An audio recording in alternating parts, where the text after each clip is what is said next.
Hi, Meredith. Hi, David. How are you? I'm well. I was traveling today, so I haven't caught up on email, but doing my Oh, best. Today is my mother's 97th birthday. wow. Happy And birthday. yeah, and she doesn't have any short-term memory. And so, like, you can have a discussion about birthday cake endlessly, and she's very excited about it. But she didn't remember that she had birthday cake last night, but then she had it for breakfast again, and she was satisfied with that.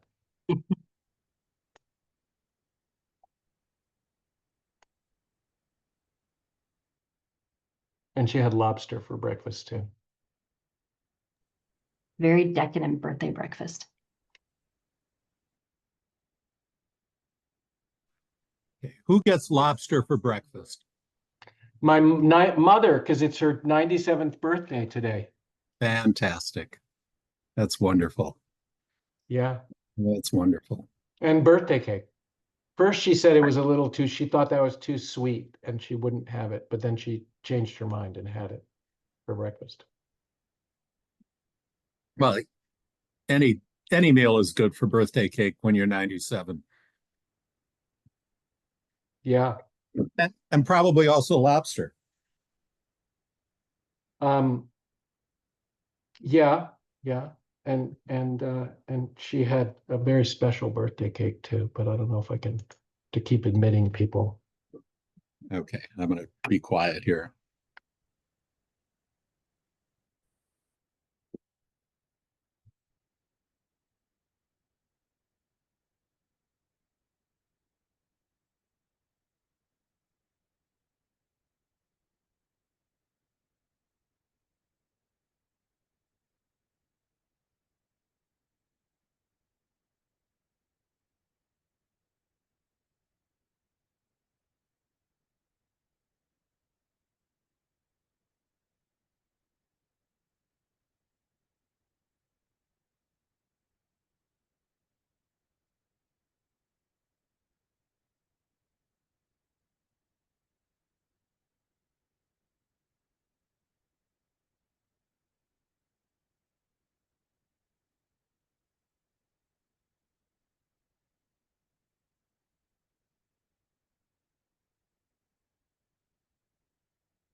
I'm going to kick us off. My name is David Pollock. It is Monday, April 13th, 2026, and this is a public hearing of the Brookline Advisory Committee's Land Use, Zoning, and Sustainability Subcommittee for special town meeting Articles 1 and 2, being respectively an overlay zoning proposal for the Chestnut Hill commercial area, and then associated memoranda is Article 2.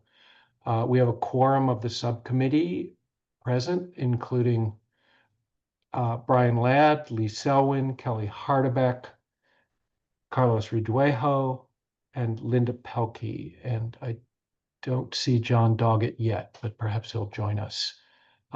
We are joined by staff, by quite a few other people, members of the public, and also notably by two citizens who've, I'm looking for Janice, I'm not sure. Oh, there, yes, Janice Kahn and Dick Benka, who've been very active in communicating with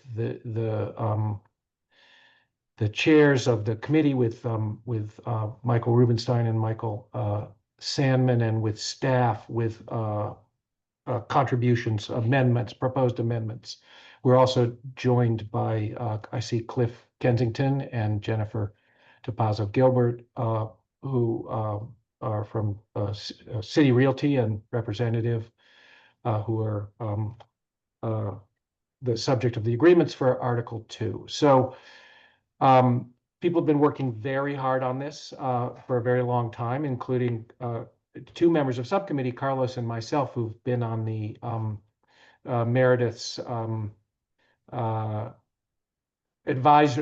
community advisory group that's met for a good 2 years on this work. And I am going to I'm going to turn it over to Meredith primarily to walk us through the articles.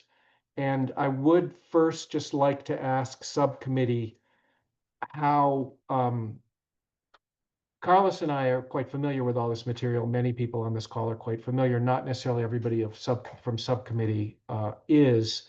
And so my thought was to have a full presentation, but not necessarily going line by line through all the text on the many slides. And then we can address questions. Yeah, Linda. I just want to give you some feedback on that. I am pretty familiar. I've reviewed it several times, and because I have another meeting at 7 and I want to be present for votes on amendments, if we could structure according to that, it would help me a great deal. So I don't think, for my personal self, I don't feel like I need a real in-depth presentation of the basic warrant article. Great. So Lee and Brian, how are you feeling about like slow or I'm fast? pretty familiar with the stuff. So like Linda, my question is, and what amendments are we going to go through and where? And that detail I'm not entirely on top of, but the big picture I'm comfortable with. Yeah, and Right. Well, I think that we need to go through the detail of the changes carefully. And so I do think that we want to go do a line by line before we can responsibly make a recommendation to advisory. I'm also familiar with this. I've been having numerous conversations with Dick on this subject. And I also have an absolute hard stop at 7 o'clock. So if we can try to wrap it up by then. All right. So Meredith, I think you can go at a reasonable rate. Keep things moving along. I may need to make you a co-host. That's what I'll do right now. Thank you. Okay, over to you. All right, thank you so much. Good evening, everyone. I'm Meredith Mooney, Economic Development Director. I'm very excited to be presenting the Chestnut Hill Commercial Overlay Zoning for your consideration this evening. David just reviewed this, but in terms of, so I'll give my presentation. Select Board Member Rubenstein was going to be giving the presentation regarding Warrant Article 2. So were you going to go straight from my presentation into his, David? Yes, okay. I Great. muted myself, but yeah, that's fine. The floor is yours. Okay. All right, so it sounds like everyone has a pretty good degree of familiarity. There are lots of people in the Zoom room who have been involved in the community advisory group and kind of tracking this process over the past couple of years. So I will try to fly through these slides. I think it is important to underscore that this rezoning, getting ahead of myself. So I am joined tonight by Select Board Member Rubenstein, who'll be presenting Warrant Article 2. Jonathan Simpson, if he's not already with us, First Assistant Town Council, should also be joining. Jonathan wrote Warrant Article 2 and has drafted both the draft MOA and tax certainty agreement. Will be able to answer your questions regarding those.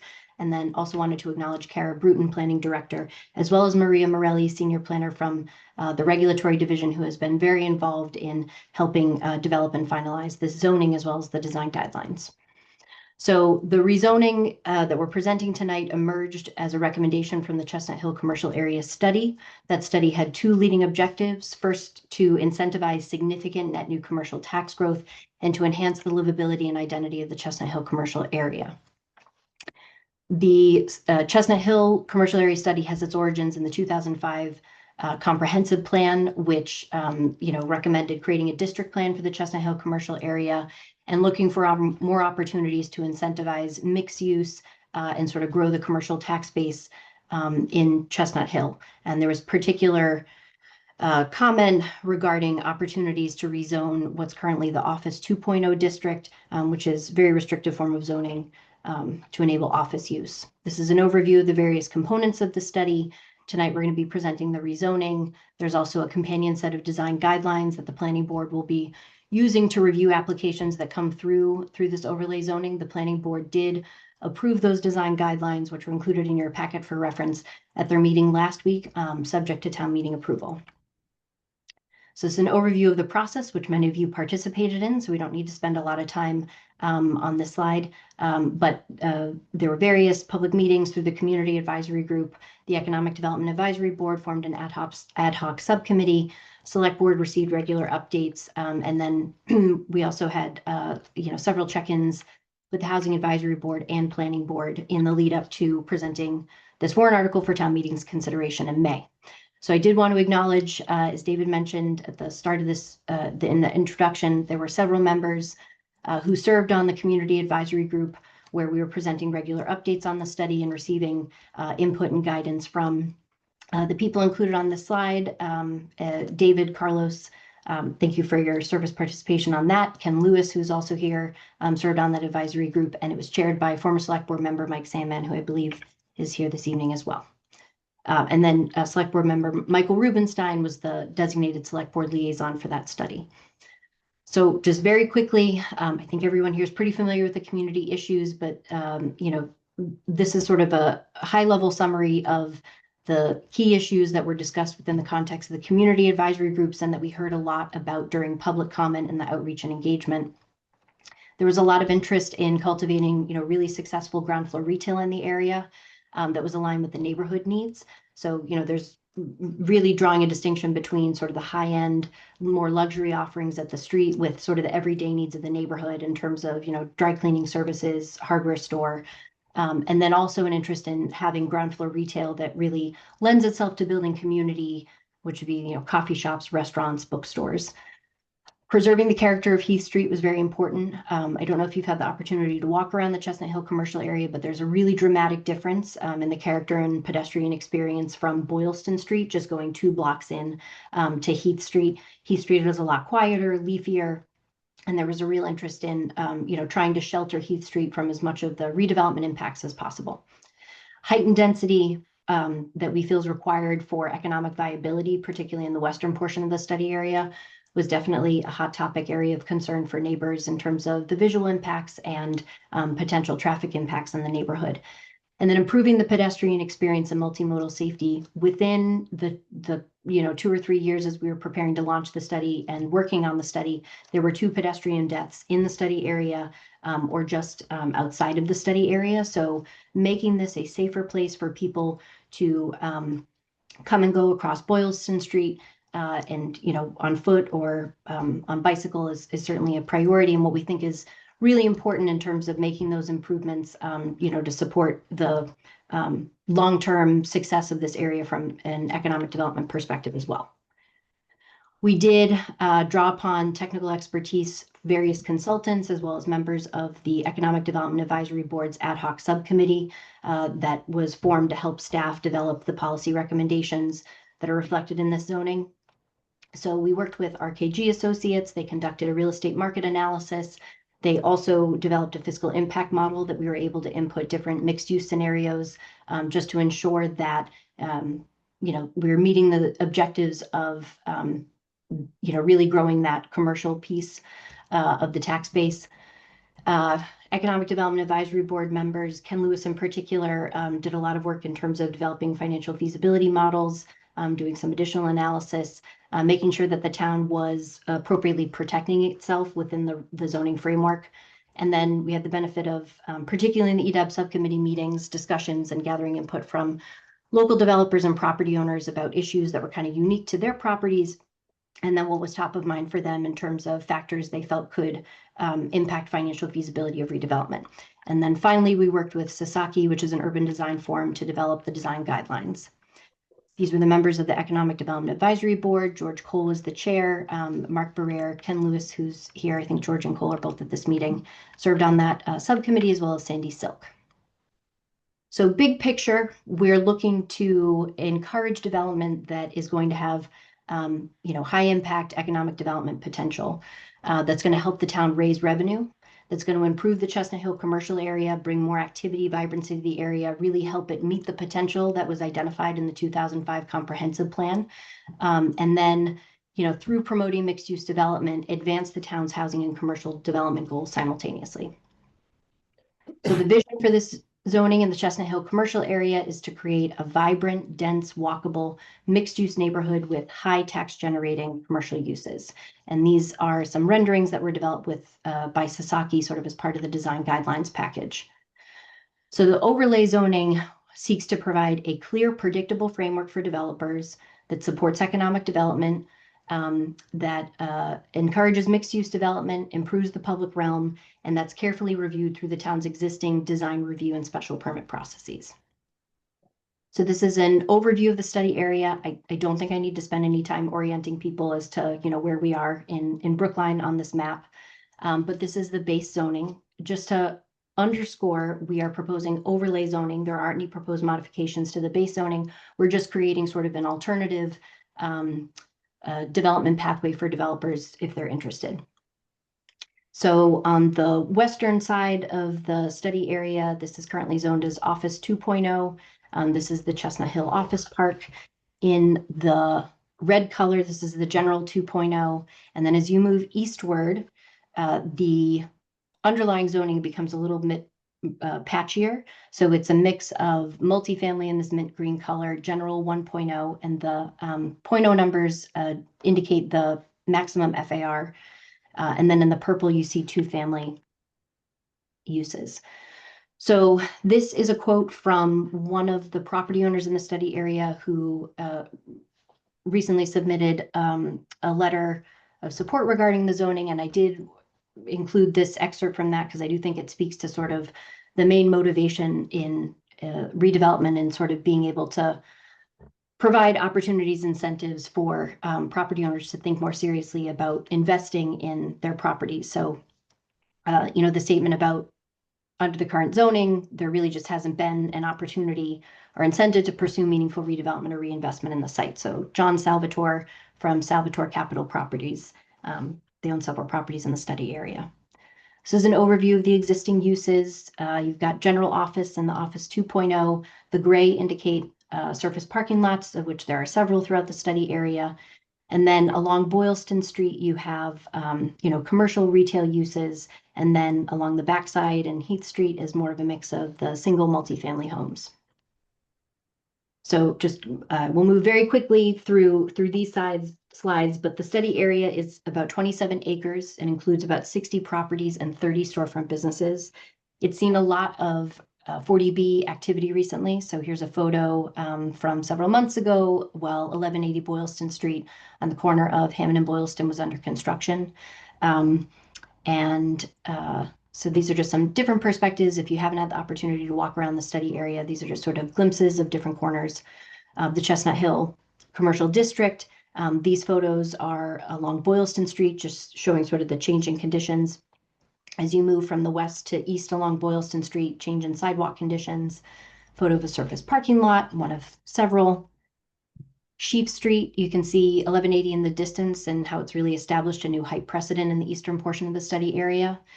This photo along Heath Street shows kind of the unconventional, suboptimal mix of some uses. You've got the auto body shop here next to some residential properties. When we were doing the community engagement, we did hear about some of the conflicts and tensions that exist between these two uses, neighboring uses in the study area.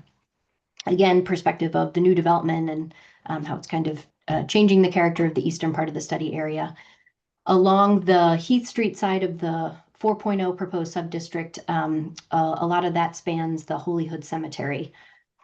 And this is a senior living facility on the corner of Heath and Tully Street. This is Tully Street facing the street. This is the surface parking lot along Tully Street, backside of the Chestnut Hill Office Park. And then this is a photo of Boylston Street from one of two Route 60 bus stops.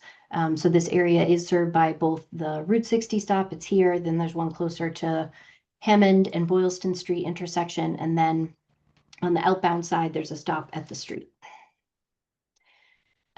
So underscoring that this is an area that includes a key economic development opportunity for the town, from our perch in Economic Development Division and in conversations with the Economic Development Advisory Board, really feel that there are sort of a very small amount of remaining opportunities for redevelopment that could accommodate the amount of commercial development that could really move the needle in terms of expanding the commercial tax base. So those sites are here. Two of them are along Harvard Street, the Stop and Shop site, TJ Maxx site, and then the Chestnut Hill Office Park, which is double the size of both of these other redevelopment opportunities.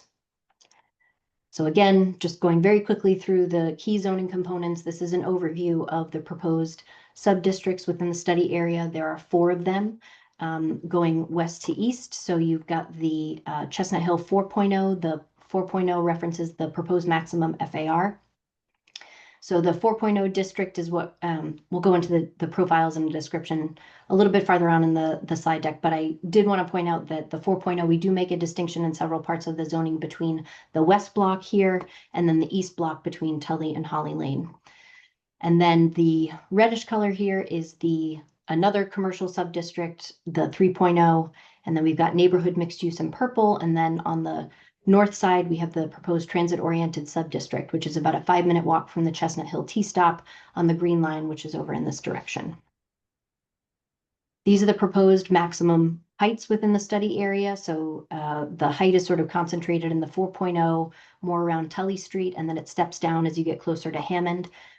So in response to a lot of the neighborhood concerns, conversations we had about the height and density and sort of proximity to the neighborhoods, particularly in this area along Heath Street, we did try to create a height limit along the western portion. So it's the maximum height of 88 feet or about 7 stories, and then stepping up to 12 stories, up to 14 with the bonus.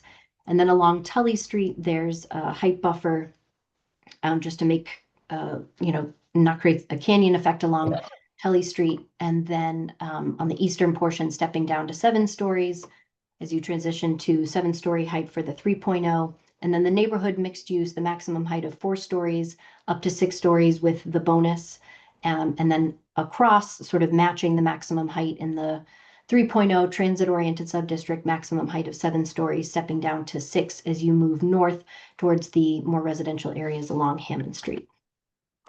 So this is a perspective of the zoning envelope. These are not buildings. These are just areas where under the zoning, a building could be constructed. And here, this is the different perspective looking south. These are the proposed setback requirements. So again, thinking back to neighborhood concerns about heightened density, we did establish a pretty significant 40-foot minimum setback requirement from the western portion. You'll see in some of the proposed friendly amendments, we would also increase this southwestern setback to 40 feet as well. And then along Heath Street, given the priorities. Can I ask a question? Sorry, can I ask a question just while we're looking at this map, please? Sure. Could you tell me what the length of the furthest west parcel is? Like, how long is that facade going to be? That's what I want to know. Along Boylston Street. Sure. Pulling up the design guidelines, which have some. The block length you want to know, because it's 3 separate buildings according to the design that City Realty has developed. But No, I'm talking about the furthest west building. how long the north-south wall is, the yellow line? No, So I don't. along Boylston Street. Okay, so I have some numbers for you, Linda, and we'll see if Thank this you. answers your question. Thank So you. on the western side here, this is from Boylston to this point, 360 feet. And then this block in the west block, the length of it is 840 feet. Oh Is my, that what okay. you're looking for? Well, yeah, well, I'll tell you why I'm asking, just because I was concerned about the 200-foot length before articulation is required. So just for foreboding further questions. Okay, thank you. Yep. All right. So, should I keep talking about the setback requirements and talking about this, or would people prefer that I move on to the next slide? I think you can, yeah, I think you got to keep up the pace. The numbers Okay. are all, they're, we've been looking at them, yeah. Okay, great. So here's an overview, various elements of the zoning. What I would just want to point out on this slide are some of the newer zoning tools we've added to our toolbox in this overlay. We're applying a minimum commercial use requirement, which I'll talk more about in a couple slides. We are carrying over the tree canopy requirement, which was a best practice identified in the town's urban forestry master plan, and that existed in the MBTA CA overlay zoning as well. And then for the infrastructure improvements, the standard infrastructure improvement sort of mitigation required fee in previous zoning overlays was 1% of the hard construction costs. Given the transportation study work that we did as part of the Chestnut Hill Commercial Area Study and our understanding of the scope of infrastructure improvements needed along Route 9 as well as on local roads in order to achieve those pedestrian multimodal safety goals, as well as improving sort of the capacity of the area, we have doubled that minimum requirement. So it's 2% of the hard construction costs throughout for projects throughout the study area. Minimum commercial requirement, I'll come to in a second. So our strategies that we've integrated into this zoning to incentivize significant commercial tax growth would be providing adequate dimensional requirements, making sure that developers have the height and the FAR that they need in order to maximize the commercial piece of their mixed use development projects. We've expanded allowed uses, particularly in the Office 2.0. And then have applied the ground floor commercial requirement and provided flexibility in terms of meeting that where appropriate to make sure that the ground floor is activated. So minimum commercial requirements for applicants in the CHC3 and the CHC4, so the commercial subdistricts, in order to utilize this zoning overlay, your proposal needs to include at least 51% commercial by gross floor area in order and by each phase. In order to utilize this zoning overlay. For projects in the CHC4, if their proposals exceed 60% commercial gross floor area, they can utilize the height bonus and go up to 14 stories. We have also, in calculating how they meet those thresholds of 51% and 60%, we have created a formula that kind of gives extra weight to more desirable uses, which include hotel, event and conference facilities, research labs, and medical office, which are weighted because of their tax generation potential. And then in order to, reflect what we heard in terms of community preferences, there's also added weight to smaller scale retail under 2,500 square feet and slightly less weight given to larger ground floor retail. These are explanation of why those uses are better in terms of tax generation. I can come back to this slide if you're interested. Ground floor commercial required largely all along the Boylston Street core, and then we've created the flexibility for developers to receive a waiver along areas where it might just be harder to have more successful ground floor retail, and then Heath Street is exempt from the ground floor retail activation requirement. This is an overview of the different requirements, how they're applied in the different commercial areas. Subdistrict profiles, neighborhood mixed use. We're envisioning this as sort of, moderately dense, multi-family oriented with ground floor retail activation along Boylston and Hammond Street. In order to get the 6-story bonus, there are 2 ways. It's either through hotel use or in a proposal that includes at least 50% affordable units in order to incentivize affordable housing. And the affordable housing height bonus was inspired by the kind of core final recommendation from the Affordable Housing Overlay District, I think the subcommittee of the HAB, in terms of, and sort of a policy that they would like to see the town pilot and experiment that they think could be workable from a financial feasibility standpoint. The transit-oriented sub-district, so transit-oriented, has a lot of characteristics of other transit-oriented zoning. So lower parking minimums and maximums, additional bike parking requirements. This is one of our form-based light sub-districts, similar to the NMU that doesn't have the floor area ratio, just to provide some additional flexibility.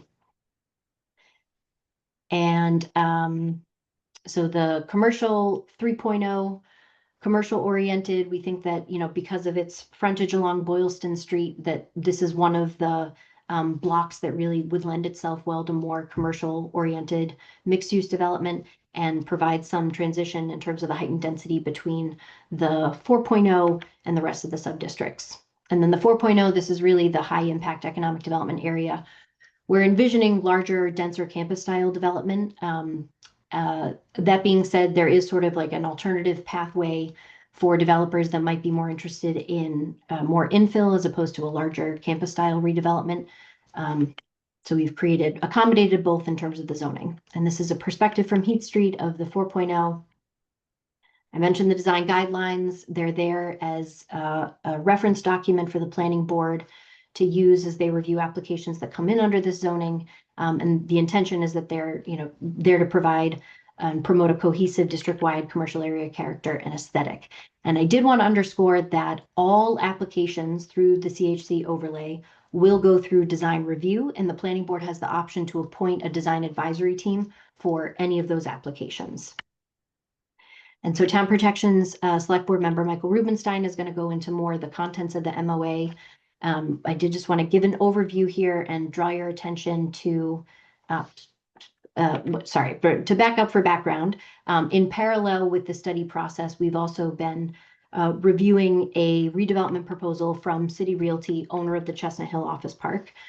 This is a photo summarizing their development proposal, which I think you're all pretty familiar with, either from these presentations or Brookline.News's coverage of this process.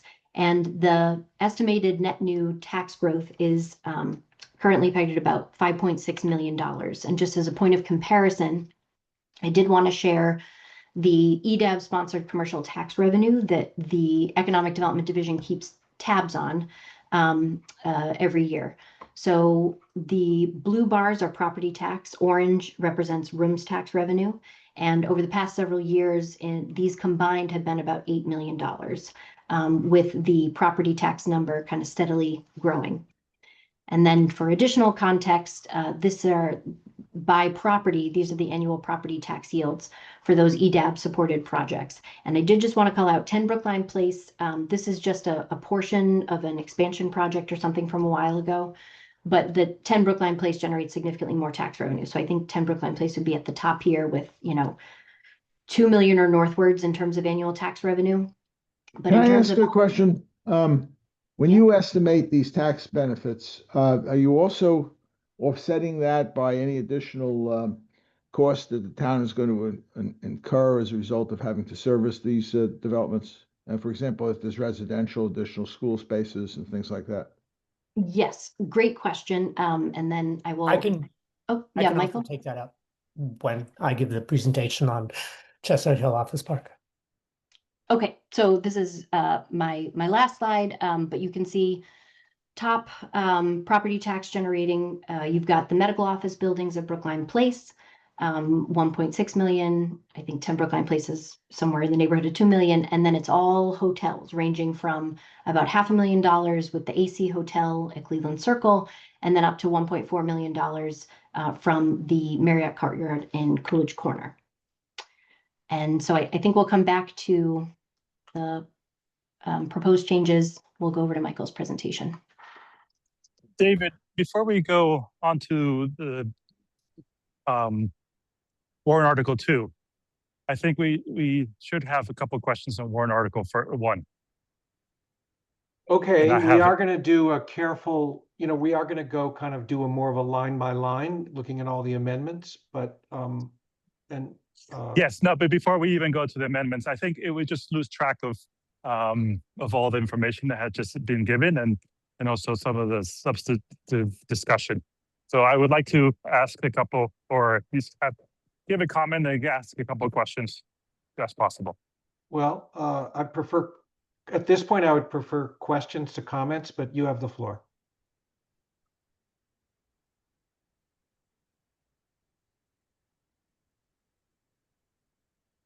Carlos, go right ahead. You're He's muted. gone on mute. Carlos, there you go. Yes. Okay. Sorry about that. I have to be on my phone today. So I just wanted some clarifications to what has been presented. One of them, and probably the most important one, is that this warrant article was not recommended by the committee. It was never voted. The committee asked for a vote and no vote was offered. So we cannot say that this is recommendation from the community that looked at these. Second of all, the committee was charged to look at a whole neighborhood from where the former Starbucks building was, all the way to Hammond Parkway. And we started doing that. And then we sort of focused completely on the city realty purchased land. So that's one of the reasons that the committee was not happy with end results, is that we didn't really take a look at the rest of the area, excluding the CHOP site. We barely looked at the site on the north and on the east side.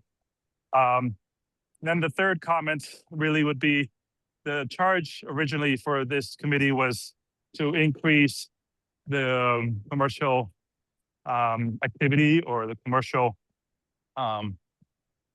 tax taxable space. And it was really, and that's how we started. And then when the land was purchased by the developer, it all switched to how can we accommodate housing, because commercial activity is not as feasible. And one of the questions that I have out there is, it may not be feasible right now under this commercial developer, under this developer, but I think there are options there to have it feasible, maybe in a couple of years or under a different developer, since there's plenty of commercial development going on in our surrounding towns.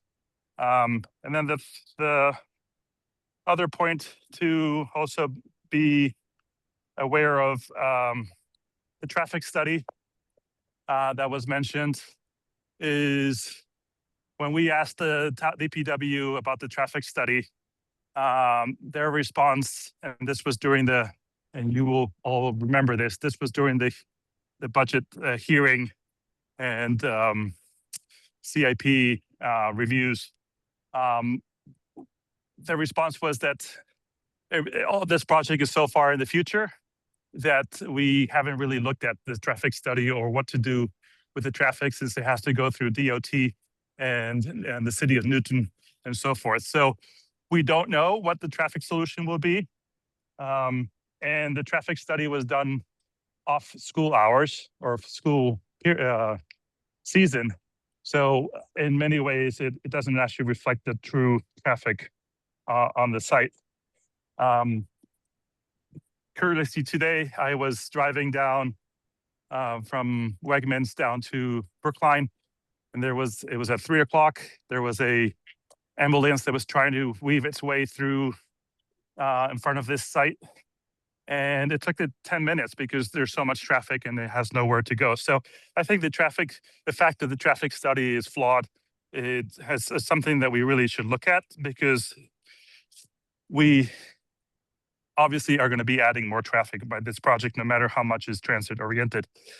And the last the last point, so the ground activated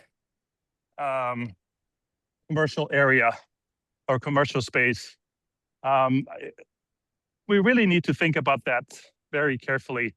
It's very unfortunate what's happening in Brookline, especially with new buildings and the ground activated commercial area, especially also on Market Street. Some of the same projects, I mean, the same developer has a couple of projects down Market Street, and all the commercial space are empty.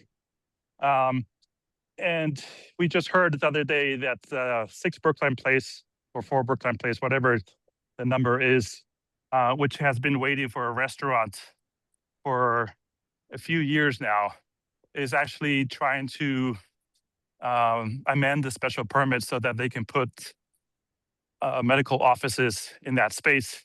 Now, medical offices instead of a restaurant is a death to a street. It does not activate the street. It will be blanked or faded windows, and it doesn't help. So I think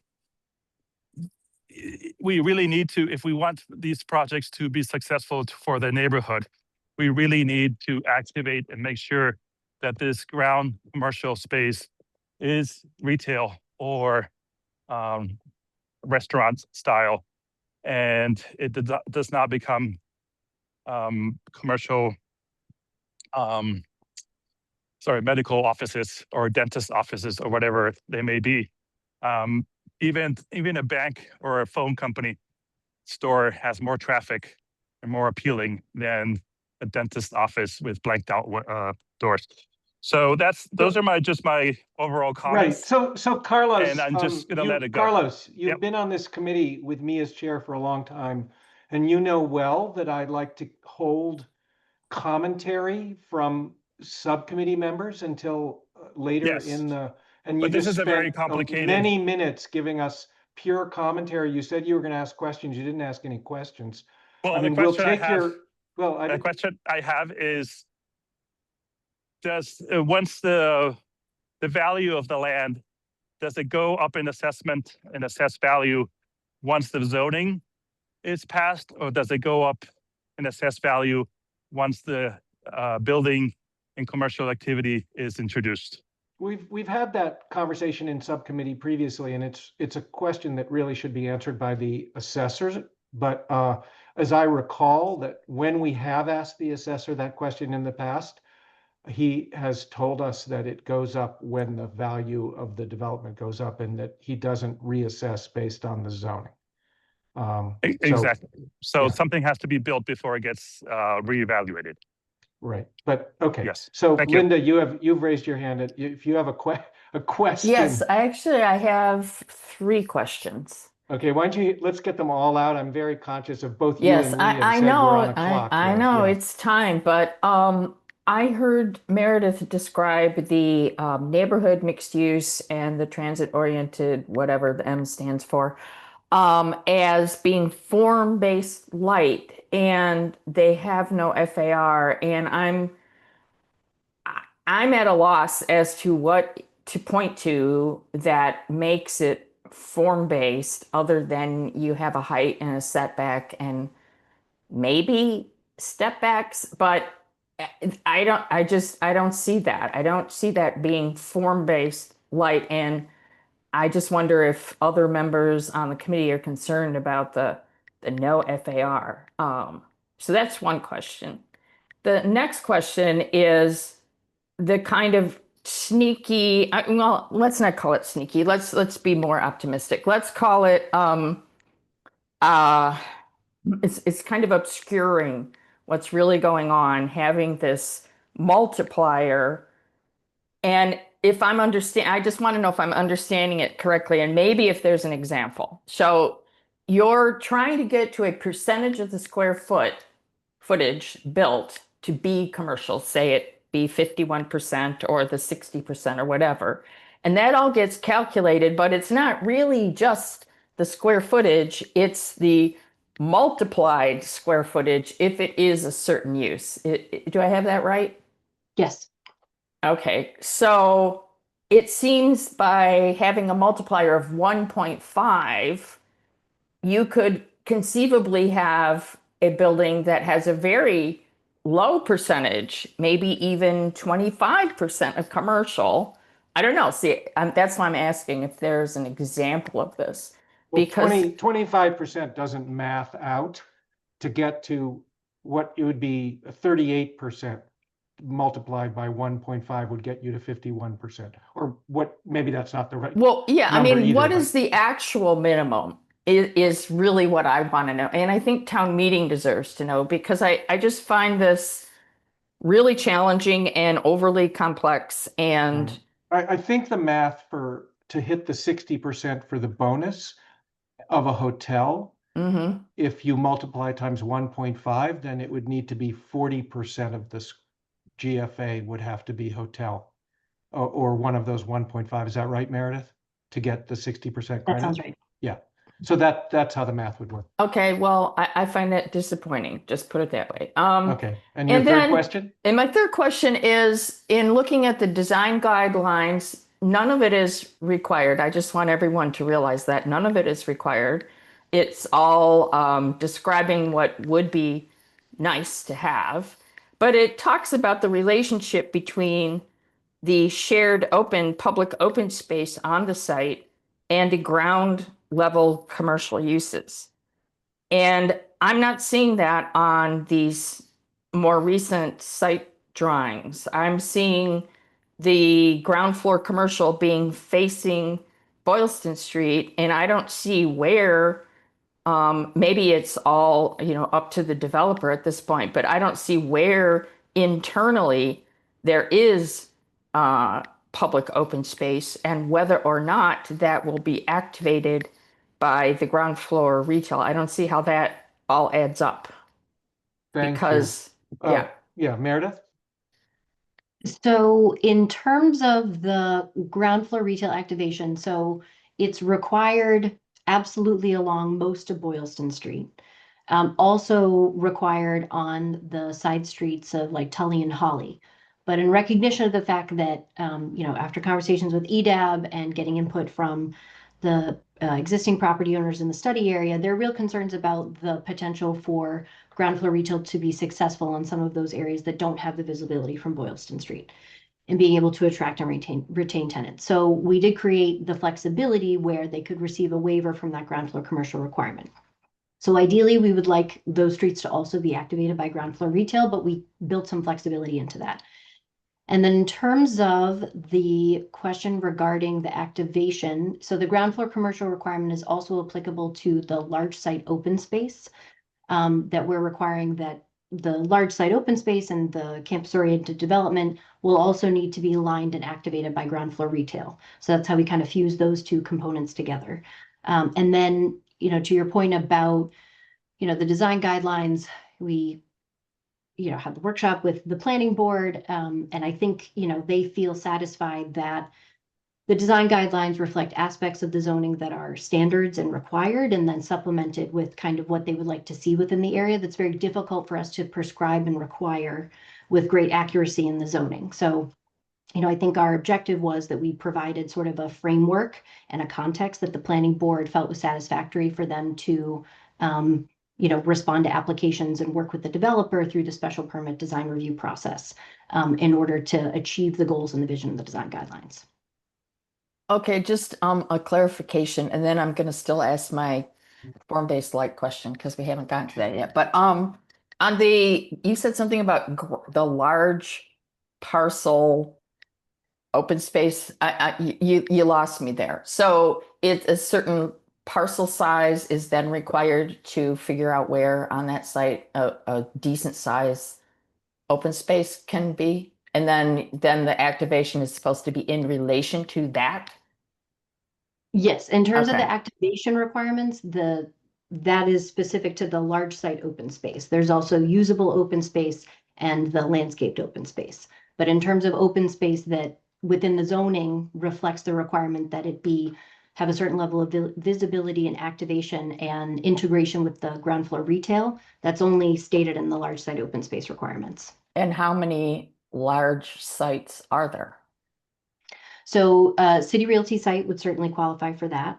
Right now, Growth Companies, which owns majority of the property sort of in the interior of the East Block and then also the Tully Street lot, you know, if they were to finish assembling the properties that front onto Heath Street, that could be, you know, a 2.5 acre project. And that would be an opportunity for them to use the large site open space. But I'd say based on what we know about Growth Companies and what their interests are, they're more interested in sort of infill development. So it would just be the usable and landscaped open space requirements. And what's the size criteria to be deemed a large site? Great question, Linda. Give me a second to flip to my definitions page. Okay, well, maybe somebody else could take up the what's form-based about what we're doing in the NMU and TOM. Hi, Linda. I'm Maria Morelli, Senior Planner in the Regulatory Division.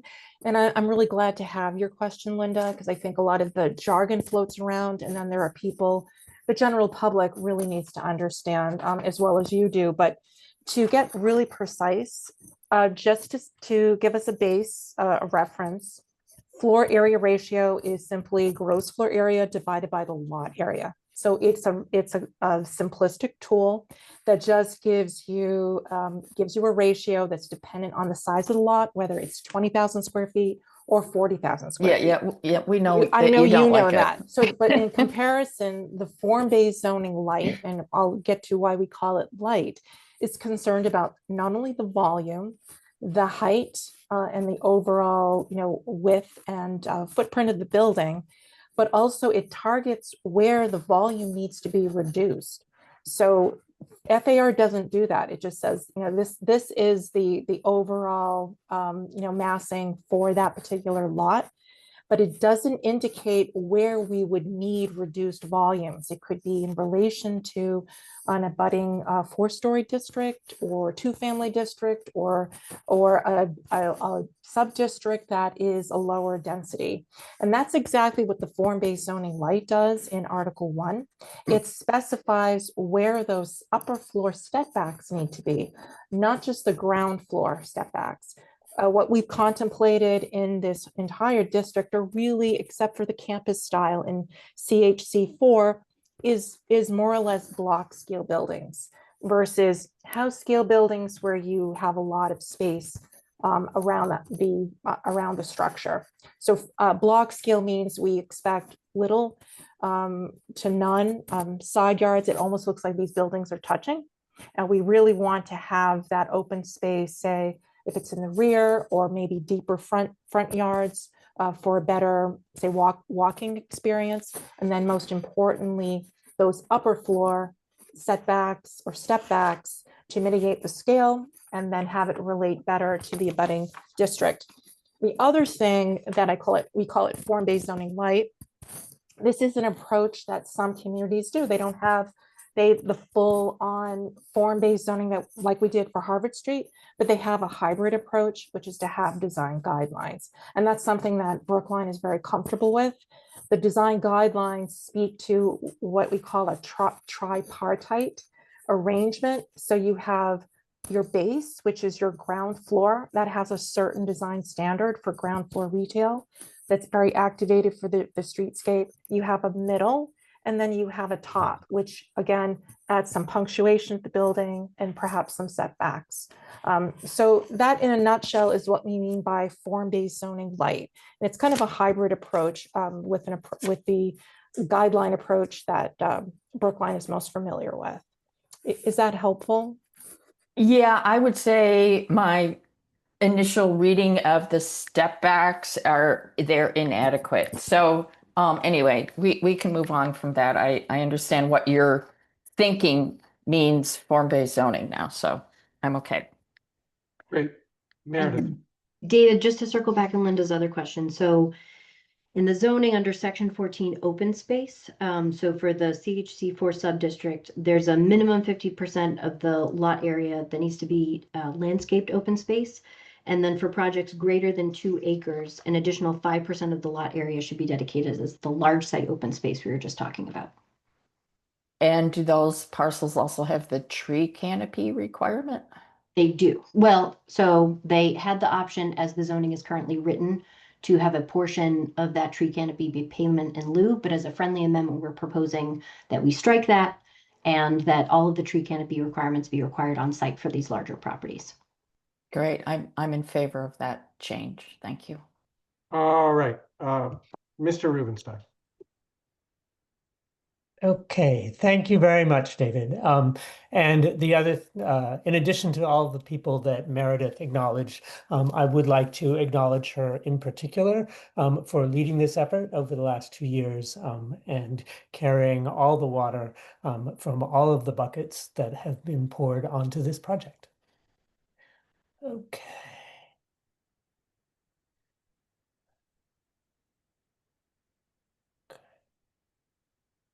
Okay. Can everybody see my screen that says Memorandum of Agreement and Tax Certainty Agreement? Yes. Okay, great. So I'm going to go over warrant Article 2, which which authorizes the Select Board to enter into memorandum of agreement and a tax certainty agreement with City Realty as related to the 4 parcels on the western end of the study area. Okay, and just to orient everybody where we are, so it's these parcels here in yellow that we're talking about, and they are roughly 5.3 acres in size.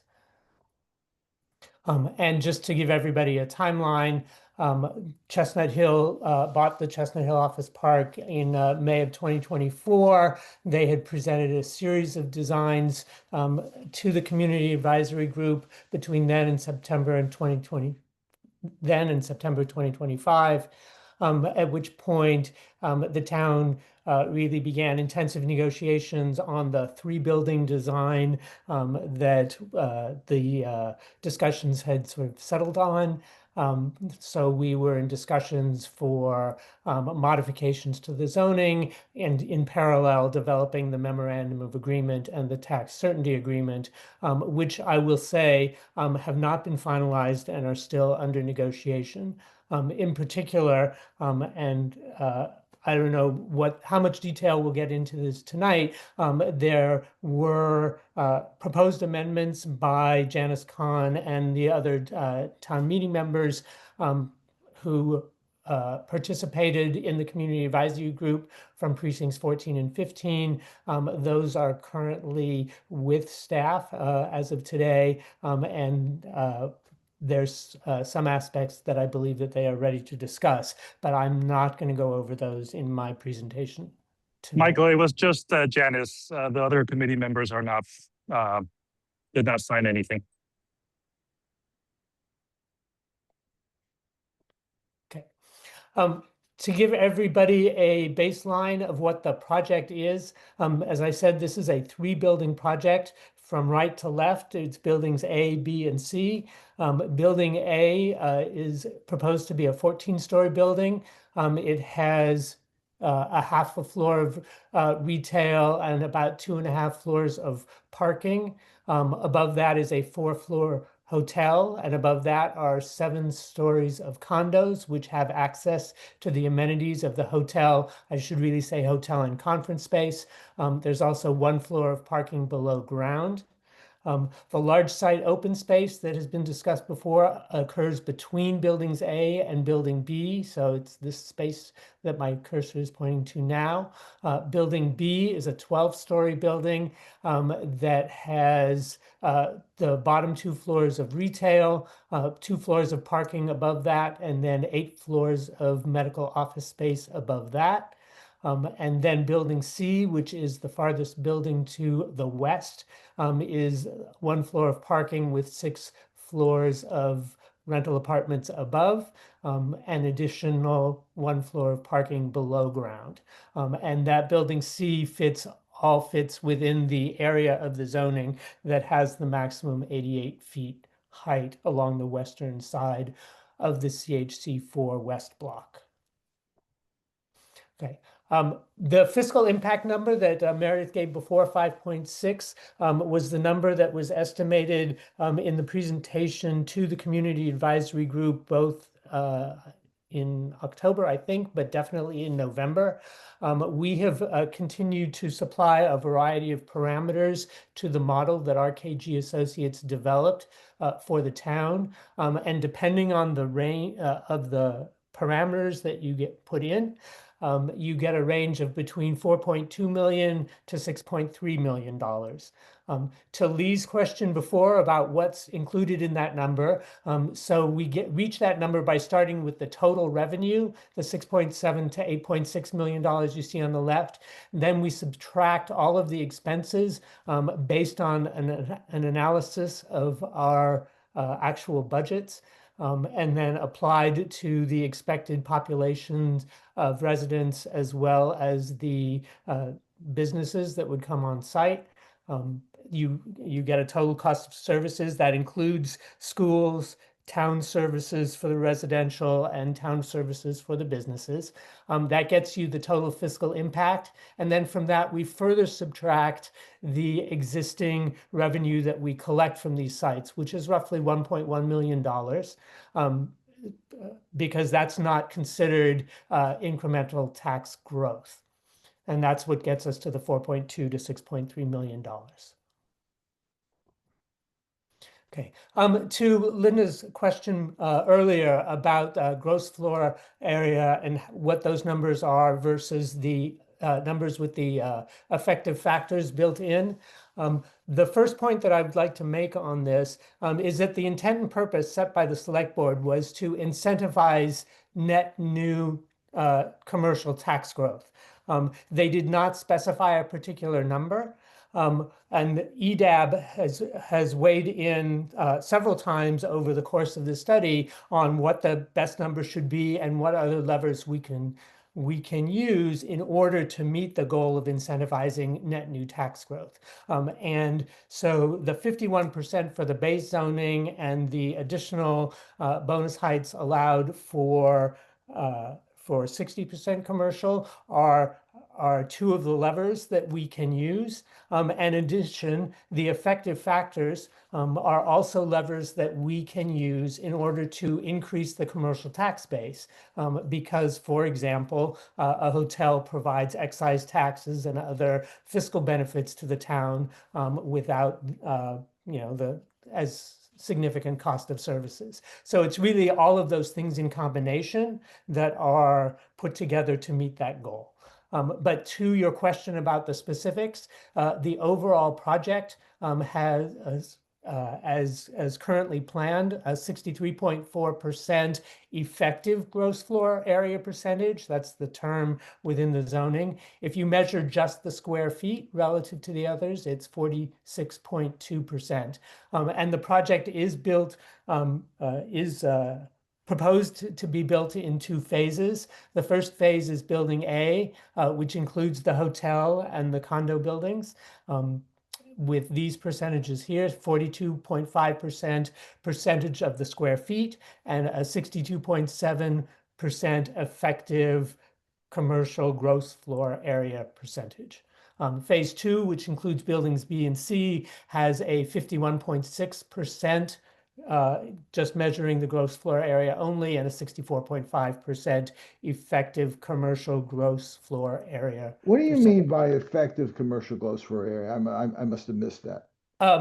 What effective means in this case is that you're adding what are termed in the zoning as effective factors, because the effect of certain uses is a higher benefit for the town. So in So other an words, effective 1,000 factor for square a feet of hotel is commercial. 1.5. 1,000 square feet of commercial is more than has a value that's greater than 1,000 square feet of residential, essentially. No. What I would say is 1,000 square feet of a hotel has more value than 1,000 square feet of a general office space. Because of the additional taxes. Because of the additional taxes, yes. Okay. Okay. So the next three slides go into some of the features of the memorandum of agreement. I've divided them into town benefits, town protections, and then neighborhood protections and benefits. Here are some of the major town benefits. The first building, building A, which includes the 7 stories of condo units. There was a negotiation between City Realty and the Housing Advisory Board to do cash in lieu of on-site affordable housing, which will result in approximately $11 million of payments to the Affordable Housing Trust Fund. The housing people that I've spoken with say that that can be leveraged with state money up into about 100 units of housing. In addition, there are, again, according to our inclusionary zoning bylaw, 21 units of affordable units on site within the apartment rental building C. Meredith mentioned the 2% of hard construction costs. Based on the estimates we've received from City Realty, that will net about $12 million over the course of the project. There are payment contributions to 6 different Brookline nonprofits. There is the opportunity for using conference space in the hotel for various groups in the town. And there is conversation about creating a business improvement district for not only this property, but across the commercial area.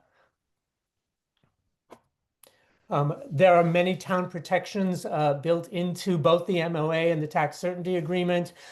Both of the agreements have provisions that they will register in the chain of title for these properties. The MOA gets registered after the town's approval process, which concludes with the AG's confirmation of the zoning bylaw change. The 95-year tax certainty agreement would get registered along with the first certificate of occupancy. There are agreements on no 40Bs.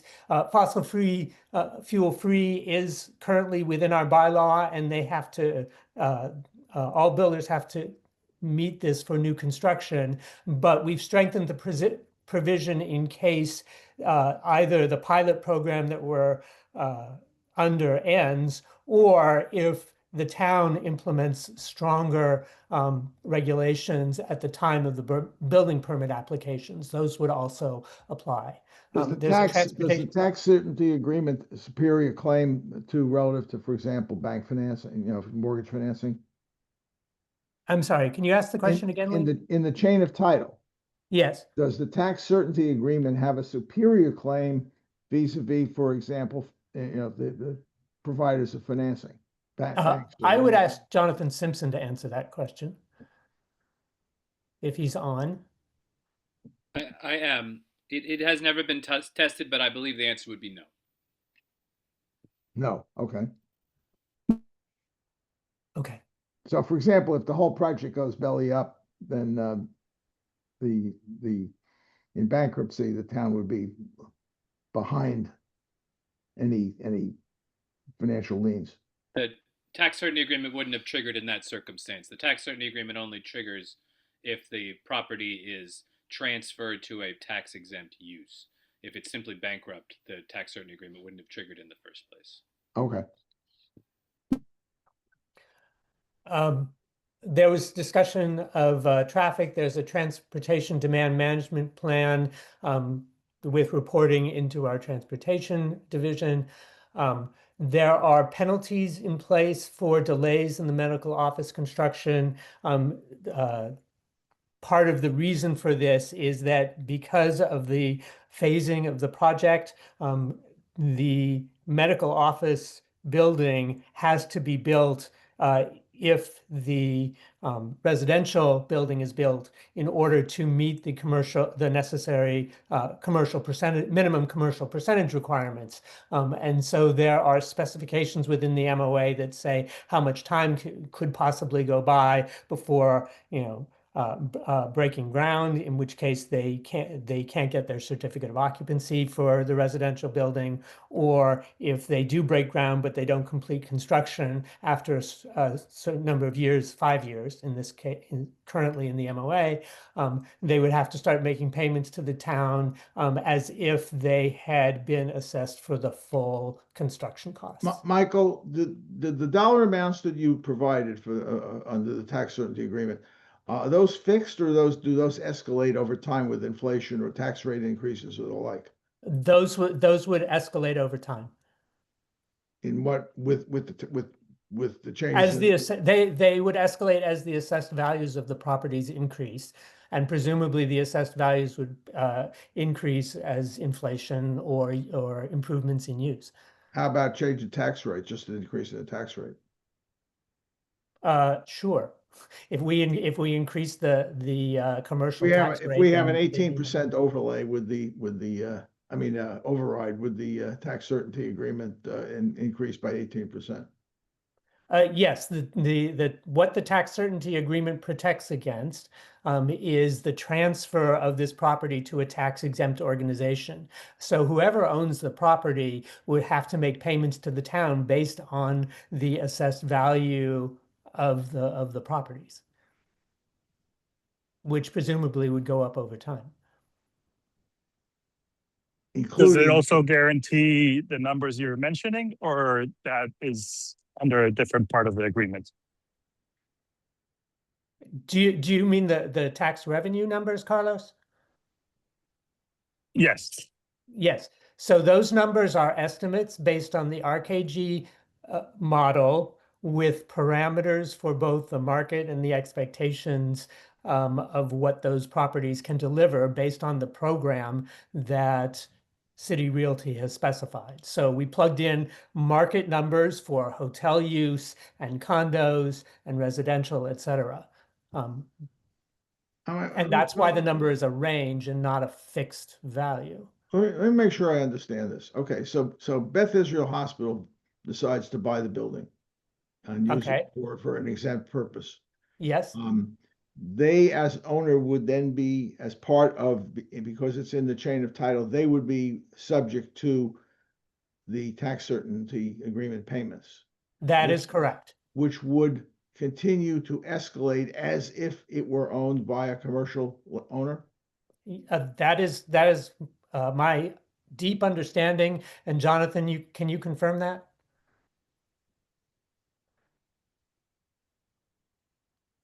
Give me 1 second to look at the exact terms. I don't think it is meant to escalate over time, simply because there's no good way to make sure that to track that accurately. But let me double check what the wording says.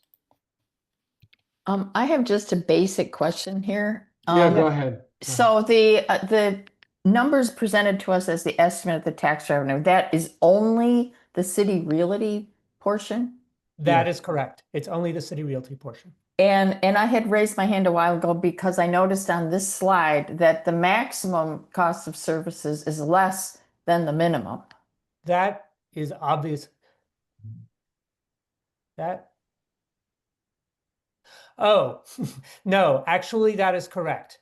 The reason that is correct is because what min and max represent are the numbers that will yield the minimum net new tax growth and the maximum net new tax growth. So in the case of costs, since that number is always negative, the number that yields the greatest revenue for the town is to have the lowest cost. So for example, if you make an estimate that there are 0.2 students per household in the residential buildings versus 0.15 students per household on average for the residential buildings, the 0.2, which would yield a larger cost, would be in the min column because that reduces your net new tax growth.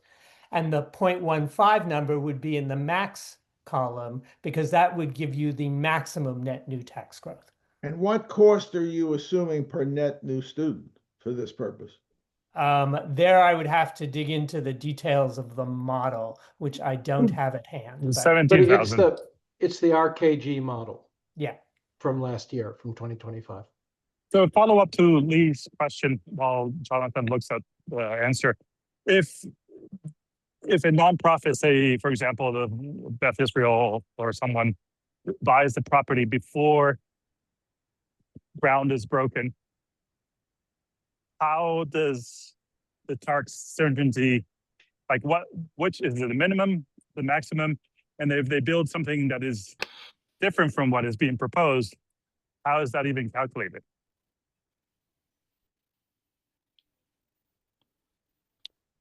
Could the Beth Israel utilize the overlay because they're not making uses that are providing commercial revenue? Could they even? Oh, they could invoke do it? all medical offices, for example. Right? They could do. Jonathan, I think you're going to need to answer that question, and I see your hand is up. So maybe you have an answer to the first, and you can tackle the second. I would ask Carlos to repeat his question, but I wanted to address Lee's. Again, I want to be careful here. We've never had to actually utilize one of these tax certainty agreements, but under its terms, the voluntary payment is equal to the amount of real property taxes that would otherwise have been levied. So that calculation would increase over time. You would, the example we were just talking about, if Beth Israel is doing medical office space, the assessor would calculate what it would be if he was going to send them a tax bill, and that's what would be due as a Why did you voluntary just payment. describe that as a voluntary payment? I thought this is becomes a legal obligation. Well, it is a voluntary payment that you make due to the obligation in the agreement. How is it enforced if they don't pay it? It's the same way you would enforce Is it any like a contract. pilot?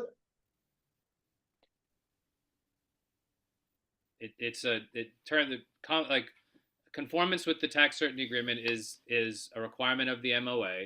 So if they breach the tax certainty agreement, they breach the MOA. Again, we've never gotten to this point with anyone, but it's in the chain of title, and anyone buying this property from City Realty or its successor with the intent to turn it into a nonprofit use is going to see this and is going to, I don't think anyone is going to buy it with the intent of immediately breaching the tax certainty agreement. I think that it's as much of a deterrent to that use as it is an insurance policy for the town that we will maintain our tax revenue.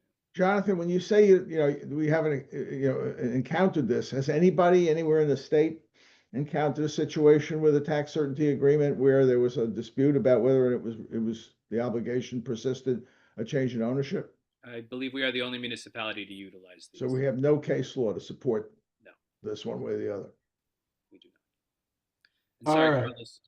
I'd like to give the. Well, let me floor- finish, David, because he didn't hear my question. So if someone, a nonprofit, purchases the property before the current owner breaks ground and the certainty agreement is registered with the deed, does it apply? And if so, does it apply to whatever the value that they would build if they were for profit? The tax certainty agreement is not recorded until the first building gets a C of O. So to the extent, but in this case, we do have a situation where theoretically the first building could be built. We record the tax certainty agreement. The remaining two parcels are not built yet. And one of them is, again, theoretically sold to a nonprofit. That nonprofit would take, subject to the tax certainty agreement, because it runs with all of the land. So it would affect, and then they would build what they're going to build. And the fact that it's a nonprofit use, that the assessor would, again, calculate what the taxes would be if it were not in a nonprofit's hands, and that would be the amount due as the voluntary payment. But what happens if it's purchased before the first building is built and the CFO, or even they're still obligated to record it because they're still obligated under the MOA to record it. They just haven't have recorded it yet. Okay, and the MOA can be modified by the board, the select board. Not unilaterally, no. No, I mean, they could agree with the new owner to modify it. Yes, theoretically, yes. Yes. All right, Michael. Okay. Moving on, to other town protections. We mentioned, so we went through the penalties. There's construction impact mitigation, so that if in the course of construction, City Realty damages a sidewalk, they have to repair the sidewalk. If they damage other town infrastructure, they have to repair that. The hotel occupancy is capped for a max use of 90 days. There's a requirement that any parking fees for the residential building not be part of the leases of the residences, but be unbundled. We're requiring a waste management plan for all of the demolition material, and they will be funding building department costs for this process up to $100,000. In terms of community benefits, there have been several that have been negotiated thus far over the course of the community advisory group meetings and subsequent negotiations. A couple of the significant ones, that in the West Block, there's no vehicular access to Heath Street, and all of the internal circulation for the site will be accessed from Boylston Street. With the exception of one entrance that will only be available to emergency vehicles. There are pedestrian paths that are required from Heath Street to Boylston Street, and access therefore to the large site open space from Heath Street. There's a requirement for a significant landscape buffer of, I think, 40 feet depth of dense foliage along the western edge to serve as a buffer. This may relate to the issue that you brought up, Linda, earlier about what that western wall would look like, because it will have a foliage buffer in front of it. There will be public EV chargers that will be accessible at level 3 chargers. There's discussion of a shuttle between the Green Line and the site. And if such a shuttle is created, it must also be free and open to the public. Signage dimmed after midnight. I'm probably missing a couple that are in the MOA.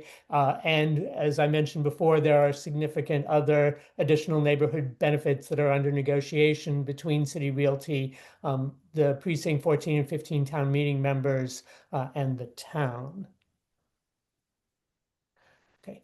There was a mention of the 2% hard construction costs, the $12 million based on an estimated of $600 million of hard construction costs for this site. And I just wanted to list a few possible uses for those construction costs. And this is certainly not an all-inclusive list.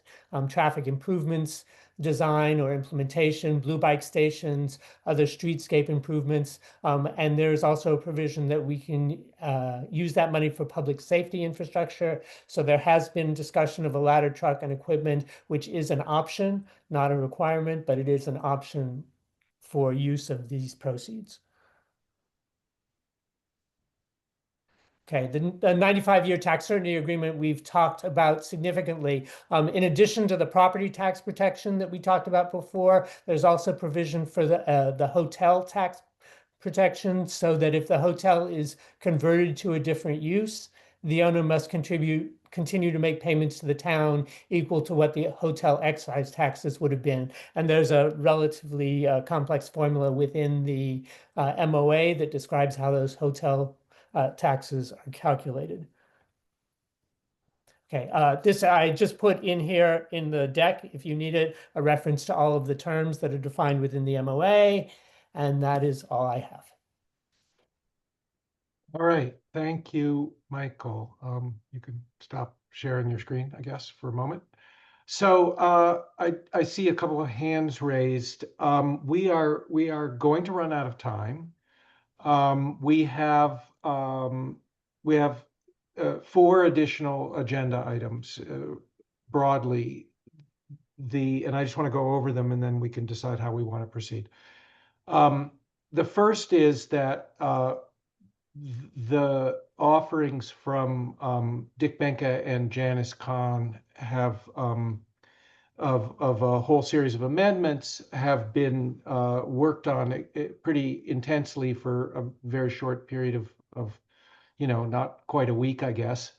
And all of that is in motion, but I gather that many of the edits that they have proposed, the amendments they have proposed, have already been incorporated as friendly amendments, and even the planning board, some of them were incorporated in what was voted by the planning board David, last week. Yeah. excuse me, to be specific, those proposed friendly amendments have been endorsed by EDAB and Planning Board and the HAB, but they have not been yet taken up by the Select Board.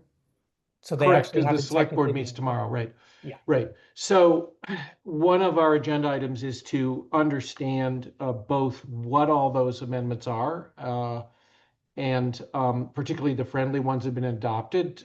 To go along with that, perhaps understand proposed amendments that that haven't been adopted and why. The second agenda item is to take open the floor for this is a public hearing and to have public comment, which I certainly would like to do today, and to have public comment today because it's a significant part. People have been waiting. And the third is to have a discussion, and then the fourth is at some point to come to votes. And so just briefly, members of the subcommittee, what is your sense of what we should try to accomplish within the 40 minutes we have left? David, I think if we can finish off asking questions on Michael's presentation, that would be something we should do, and then move on to the next or continue the meeting. Yeah, I would agree. Well, I would agree with that. But in terms of, Linda? Well, I think it's legit to try to get the public comment in because, yes, asking people to attend yet another meeting that we reschedule, it just seems unfair. So, but I had a question about the Michael's presentation. Okay, we'll get to those in just a sec. Right. So, So I guess I would ask. Sorry, are we adjourning at 7? Is that a fact? Well, we don't know. We don't have to. I think but we lose a know quorum. we know that Linda, cutting right, that if we off. have a quorum, but we know that Linda is supposed to jump to the comp plan committee, and Lee said I he have had to a go hard too. stop. Okay, all right. So, And I think there was one more person Lee had to go to. Yeah, Right. me too. and John. So then we wouldn't lose have a the quorum, quorum. right? Okay. All right. So, what I would ask for advice from Michael Rubenstein and from Meredith is, in terms of all of the work on amending Articles 1 and 2, where are you in doing that work? And should we perhaps not make that going over that stuff the highest priority today, because it's still a work in progress, and just reschedule subcommittee to go over those changes when they've landed a little more firmly? Or do you think it's really helpful and important to go over them today? I think certainly we're prepared to circle back to Mr. Benka's proposed amendments and start a conversation about what Janice had submitted. I do think that if possible, it would probably be very helpful to the select board in their public hearing tomorrow if the advisory subcommittee had some additional endorsements or comments on the proposed friendly amendments. I would say, however, in addition to that, and everything Meredith said is true, if we start going down the amendments, I doubt we will finish them before we run out of time if we started now. So if you want to get the public hearing, then I would recommend that you do that first. All right, so I think that sounds like a plan, which is we'll take questions on Michael's presentation, and then when we're done with questions from subcommittee, we'll open the public hearing. And then we'll continue and schedule another subcommittee meeting for the near future. So with that having been said, questions, Linda and then Carlos, let's hear your questions. Okay, so since the estimate on the tax revenue and the MOA are all related only to City Realty and what they're intending to build, has there been any further work on for the rest of this rezoning in terms of these questions? And are we anticipating that an MOA is going to be developed for all these other sites, or what's the plan? So I would say a couple of things. The first thing that I would, and then I'll turn it over to Meredith, who I suspect has additional comments. So the model is designed for a specific program, whatever that program is. So we can't apply the model speculatively in the absence of a program. Now, the growth companies has submitted a very, very preliminary design that is sort of not fully fleshed out in terms of both, like, does it fully comply with the zoning, and does it have all of its I's dotted and T's crossed? But it has some information, and we could plug it in for, again, a very, very rough estimate. But that model is only based on about less than half of their acreage, so it's not a very large number of the remaining 27. So I don't think we have good numbers for the rest of the study area. And to your second question, which you'll have to remind me. Michael, I'm happy to jump in on this. So Okay. this is a great question, Linda, about opportunities down the line to negotiate MOAs. We had a situation, Michael was just talking about growth companies, who's been very engaged in these discussions, but their redevelopment concept includes several properties that they're in the process of assembling and don't own and control yet. So even if they were motivated to enter into an MOA with the town, we wouldn't be in a position to do that because it will take them quite some time to finish assembling those properties and following through on their redevelopment proposal.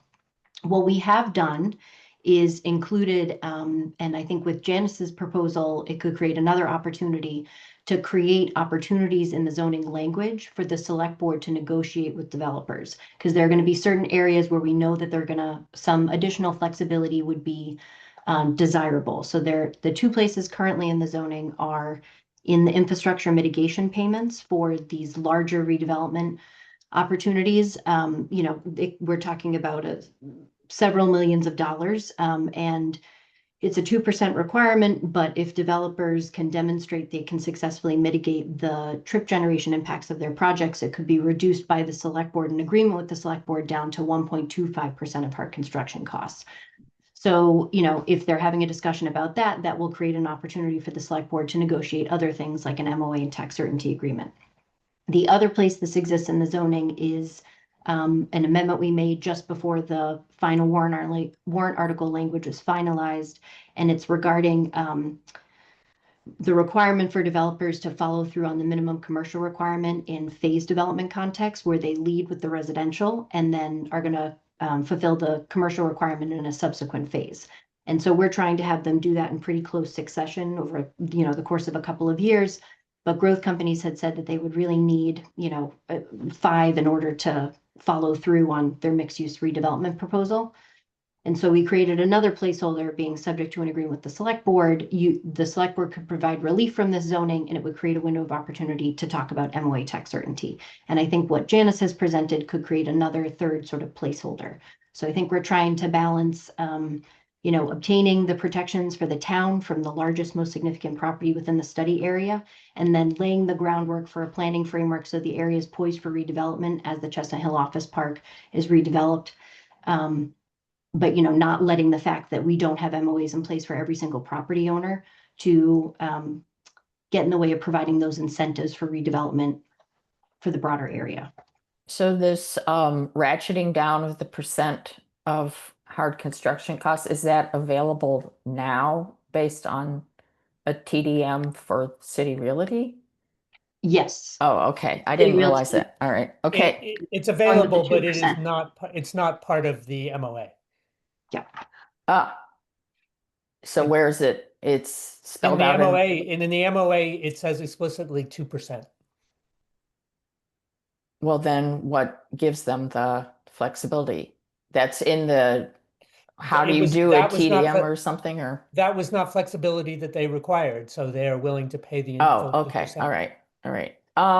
Well, I guess, but hitting on the transportation thing, that's the other big question I have. Like, what protections are there for when the state comes back and says you need a local match of, 20% for this, I have no idea how much these things are going to cost. I can't tell you whether $12 million is even adequate for what might be required at all. It seems probably not, especially since there's a long list of things that you want to do with that money. So my question was, is there anything in the MOA structure or document to be that deals with a really huge transportation infrastructure funding requirement? Are you talking about like particularly involving the state? Mm-hmm. Yeah. To Um, get something on the TIP, they'll require a local match. And if it's something really huge and major, it could be really significant expense for the town. Sure. So we've started having conversations both with the city of Newton and Mass DOT. Meredith, do you or somebody else from planning want to sort of speak to that as Yep. to the possibility that those negotiations could turn into a very large requirement to the town? I think Linda's right. I would also say that through the scope of our study work, we have identified some improvements for the study area and a proposed intersection redesign for Boylston and Hammond Street. But that's not sort of, it's conceptual. It's still going to need a lot of work, coordination with Newton. We need to get Mass DOT much more engaged in these conversations. So there is uncertainty in terms of what the next steps are.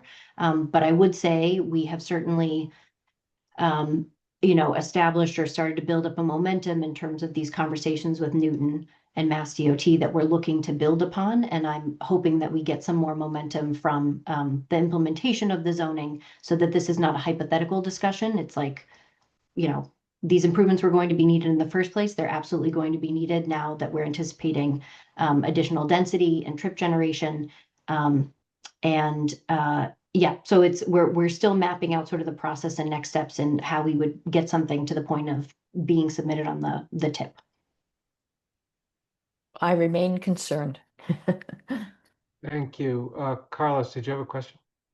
Yes, I have a couple of questions, and unfortunately, this MOA has been evolving over the last few weeks, so I do have some questions. One of them was the 40B protection. How long is that protection for, and how ironclad is it?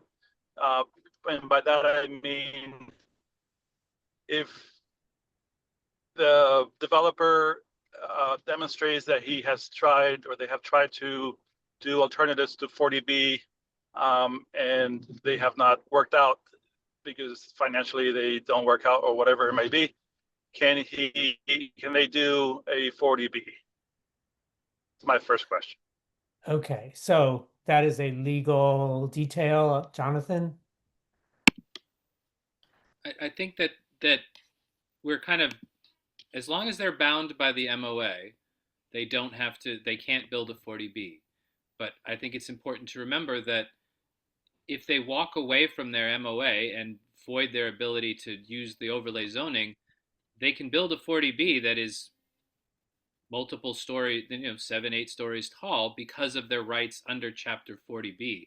The two don't really interface much at all. I mean, they're choosing to give up their 40B rights as a means to tell the town we're serious about this overlay district. But ultimately, the town cannot force any developer not to build a 40B or to attempt to build a 40B. I would note that at the time we're still above our 10%. So that puts us in a very different position leverage-wise. But I'll say it again: as long as they're bound by the MOA, they cannot build a 40B. It would void their MOA. Okay, thank you. The second question was, I think I missed it. What's the commercial percentage of the third building? The third building is, when you say the third building, are you talking about building B, the medical office building, or building C, the residential building? The most western building, which is the residential building.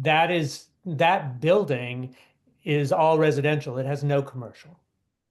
Okay, so then what's the total commercial percentage for the site? The total effective commercial percentage, let me just bring this back up. There we go. For the entire site, the effective gross floor area commercial percentage is 63.4%. If you measure it just by square feet, then it's 46.2%. Okay, based on their so current project and current design.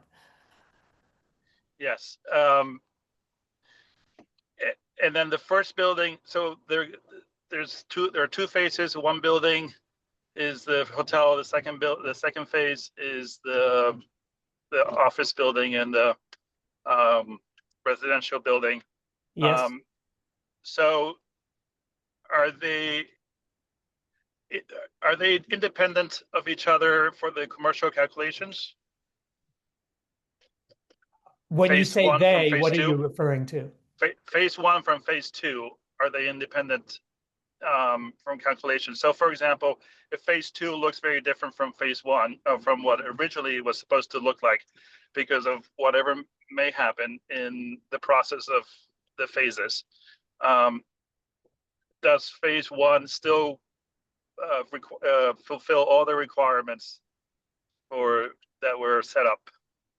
If they build building A first to the design and specifications that are reflected in the MOA, then they will be over the 60% threshold for the height bonus to 175 feet. They'll be at 62%, 62.7% effective, and they will have met their obligation to build building A at that height. And all of this will be established in the course of their application for the special permit. Yes, so that's 14 stories, correct? Yes, for building A. Okay. Yes, for building A. There was one part that you mentioned that troubled me, which was if for some reason once the building is built, one portion does not deem feasible. For example, the hotel doesn't work out as a hotel, and then it has to be changed to a different commercial use with a different coefficient, and which then reduces it from the bonus number, but they still have the 14 stories. What do we do? Meredith, that's actually taken care of in the zoning, right? If they fall below the commercial percentage for the bonus height, what the consequences are. But isn't the commercial percentage done with a factor, like a hotel is worth more than a office building? Yes. Yeah. So if the use of the hotel changes to a non-hotel, which has a lower factor. So the way the zoning is written, if they were to do that, they would then be out of compliance with the zoning, just like any other action that would be out of compliance with the zoning. In fact, one of Dick Benka's proposed amendments makes that very clear, that they have to not only provide the necessary height, but maintain it over time. Mm-hmm. But you said something about that they could, like if something doesn't work, is not feasible, that they could renegotiate the tax. Are you referring to the hotel tax certainty? Well, what I'm referring is that if you're building something that has a bonus because of the use, and then 3 years later or 5 years later, you decide that that business does not work, and you change it to a different use, Okay, you you're no violate. longer Go ahead. right. You're Okay. no longer in compliance with that bonus height. So does this mean that this will always have to be a hotel and it can never be changed? Because special permits can always be modified, like we're seeing with Brookline Place and the lower ground floor, where they're going to be modifying the special permit. So, and we see downtown where offices are being changed into residential. So I'm just saying, you're getting a bonus because you're promising a certain use, but in the future that use could go away and then you're stuck with the height. And the reason why I'm saying is because for me, and you know this very well, for me the height has always been it's way too high. I've always gone for the sort of 7 stories that the 40B on the corner has, and I think that was the right urban scale. So I just want to make sure that when we're stuck with this 14 stories, that it's maintained as promised originally with the use, and it doesn't revert to something else because we're desperate. Well, okay, the scenario that you're talking about, Carlos, I don't know what would happen in a scenario where the town was desperate and needed the changes in the use, but the concern that you are expressing, I totally understand, and we did contemplate that in the zoning, in the section about maintenance on required commercial uses. So once they build the building, you know, with either the minimum commercial requirement or the bonus threshold, the commercial ratio needs to be maintained for the life of the building. So I think, you know, if they were gonna demolish the building and, you know, want to redevelop something else, and we still have this overlay zoning in place, then that would be the only time when there was potential for the height of the building to change in relation to the amount of commercial use.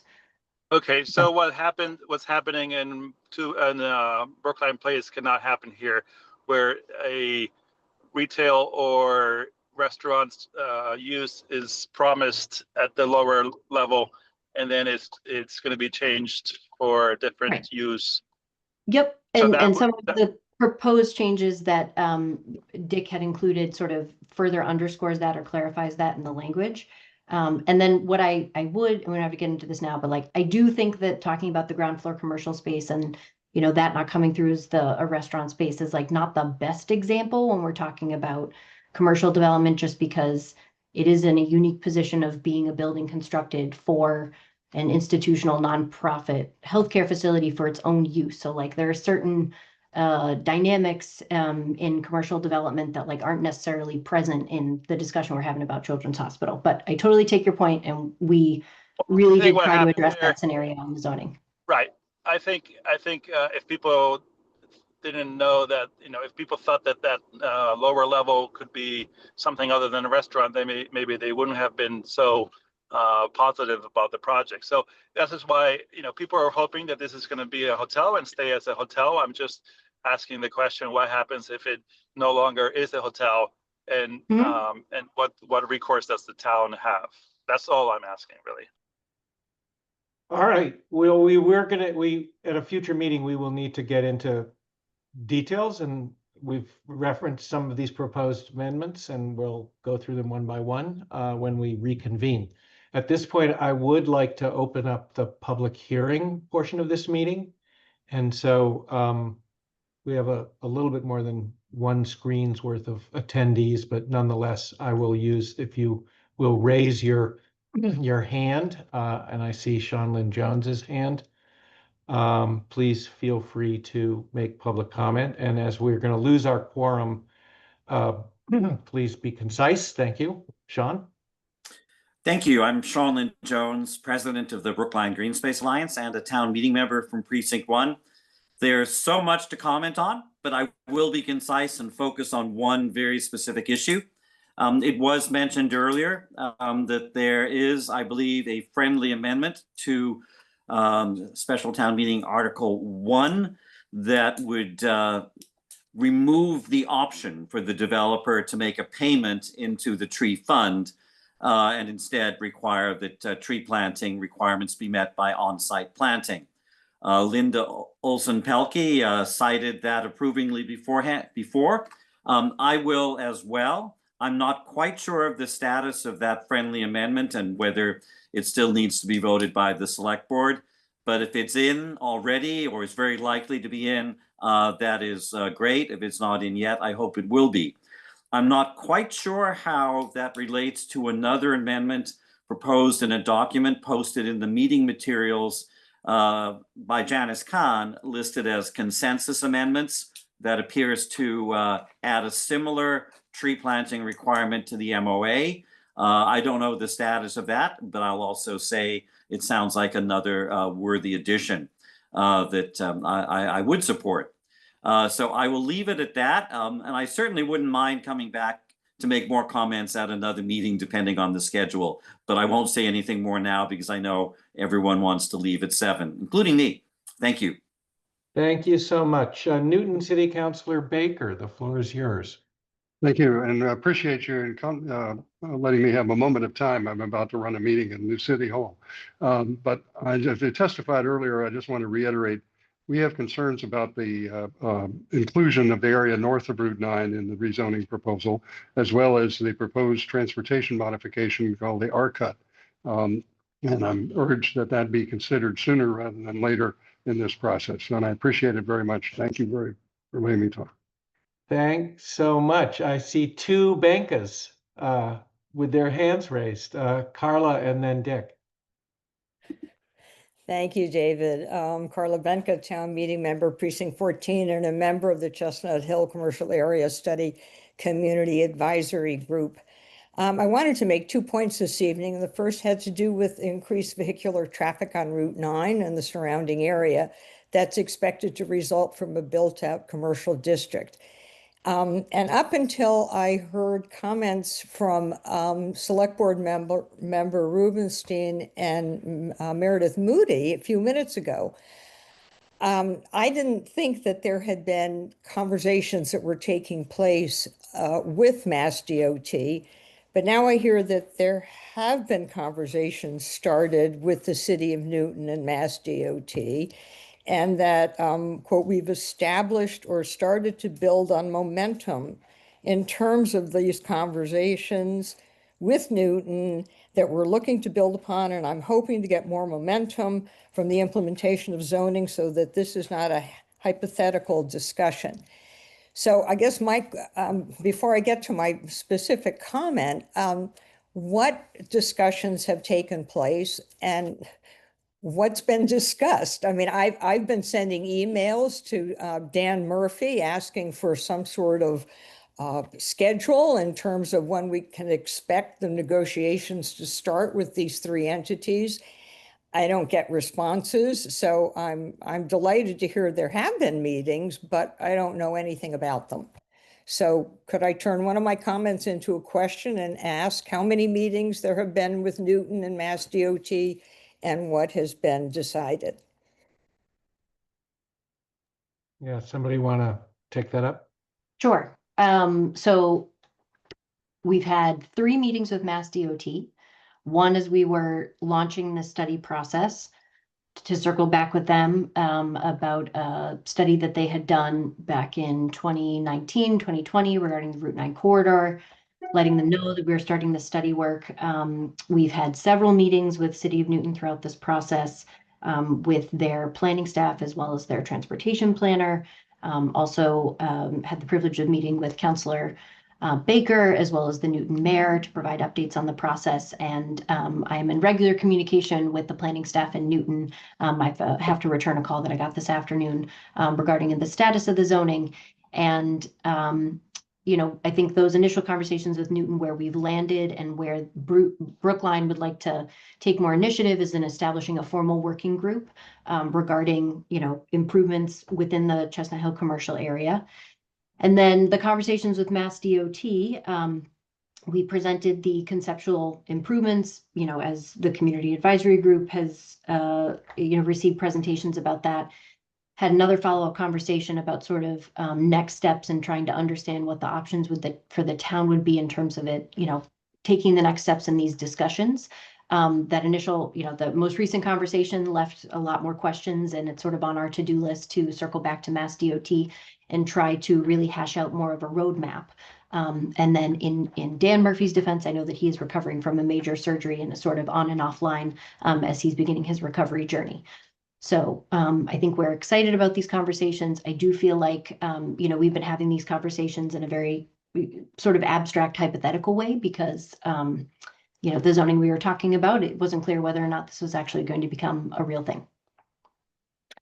Okay, thank you, Meredith. That's really helpful. And I would just make a respectful request that since I don't believe that the community advisory group has been formally disbanded, for those of us who went to just about every single meeting for 2 years, it would be really helpful because I know all of us have kind of now a vested interest in this project. It would be really helpful to at least get some sort of update from time to time, even if it's just a couple of sentences.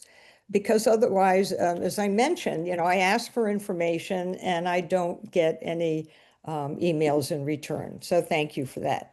The other point I wanted to mention was in regard to the transit-oriented mixed-use subdistrict north of Route 9, which Councilmember Baker just mentioned. That subdistrict encompasses the CVS site, adjacent gas pumps, a large parking lot for CVS, Shaw's in the street, and 4 residential properties. Major property. Sorry?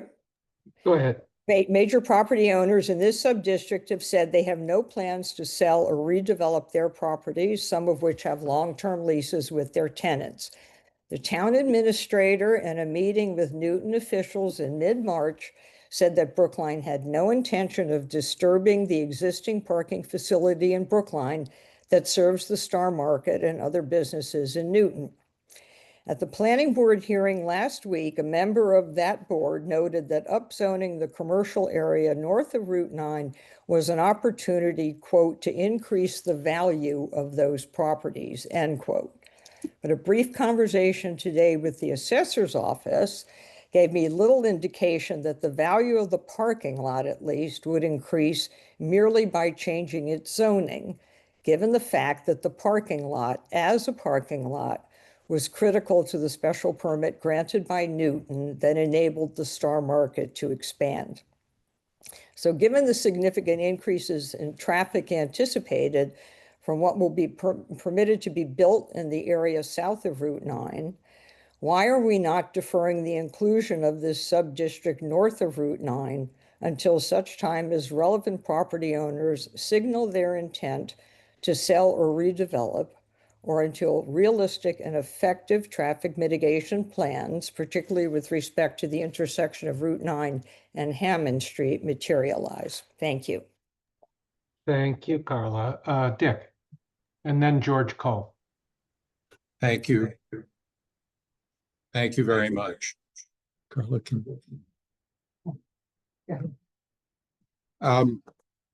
My amendments work with Article 1 as it was originally drafted, and work within the confines of that article, and I'm sure we'll get to those at another meeting.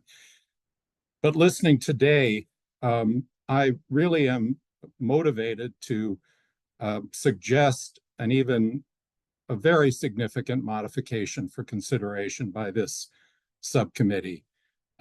We heard from Michael Rubenstein the significant benefits of rezoning in terms of the financial benefits. And virtually all of those relate, if not all of those, relate to the city realty property. They relate to Chestnut Hill West. They're virtually all in the MOA. They do not emanate from the other properties that are suggested or the other sub-districts that are suggested for rezoning at this point. And my concern is that once rezoning is in place for those other sub-districts with a significant increase in the development potential, the town will have lost its leverage. Effectively, you'd be penalizing City Realty for their good faith in working with the town to this point. So my significant, perhaps even radical suggestion would be that you consider just rezoning Chestnut Hill Commercial 4 West now and do the other sub-districts later in a more considered fashion. Thank you. Thank you. George Cole. Hi, I'm George Cole. I'm chair of the ad hoc subcommittee of EDAP that was working on the Chestnut Hill rezoning.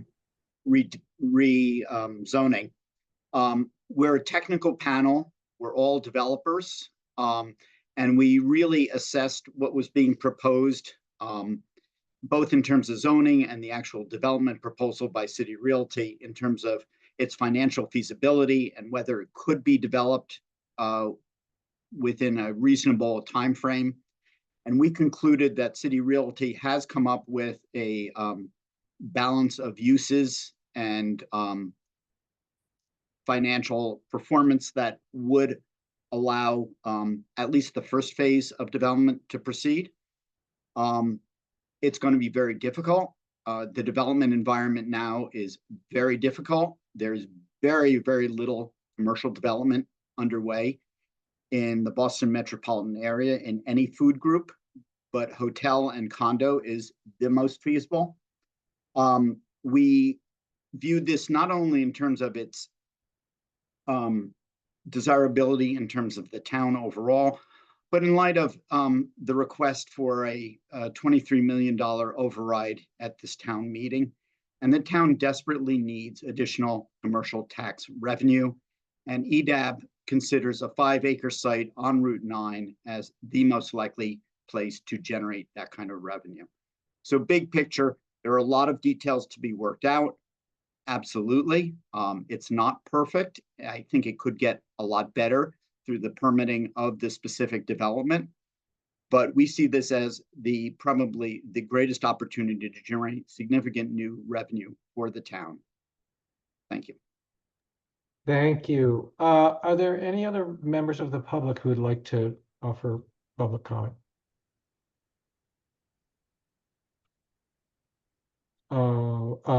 Janice? Yes. So I just want to clarify that my comments will be part of when I go through the amendments from the neighborhood rather than now, or would you like to hear some of them now? No, I think we'll take that up at our next meeting. We're all with bated breath. We're all really looking forward to that part of this continued meeting, but we've run out of time today. Okay, that's great. Thank you very much, David. All right. Well, note that once in history has David Pollock actually completed a meeting on the scheduled time, because I'm not very good at that. And so it's 7 o'clock. And we will continue this. I would have proposed next Monday, but it's Patriots Day, so I don't think we can do that. But I'll talk to Meredith and Michael, and also to subcommittee, and look for a date that fits into everybody's schedule, including advisories who have to get their work wrapped up for the combined report. So Michael, yeah. I just had a quick logistical question. Are you closing the public hearing, or are you continuing the public No, hearing? I'm happy to continue the public hearing. I think there'll be new information, and we need to hear from the public about the additional information that will be going over. Thank Yeah. you. All right. Thank you all. Have a good night. We'll see you soon. Thank you.